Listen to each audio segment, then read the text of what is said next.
குடும்பத்தின் விளக்கு மனைவி என்றாகும். கோபத்தை மறந்தால் சொர்க்கம் உண்டாகும்.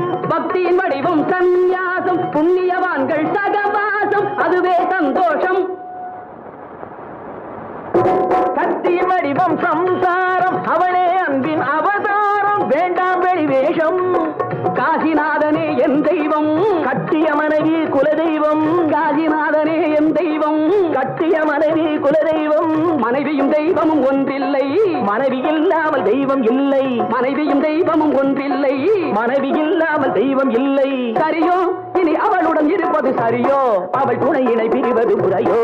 பகைதான் வளரும், அதையே அன்பாய் மலரும். பிரிந்தவர் இணைந்திடப்படுமோ, கலந்தவர் பிரிந்திட தகுமோ. இல்லறம் இல்லறம்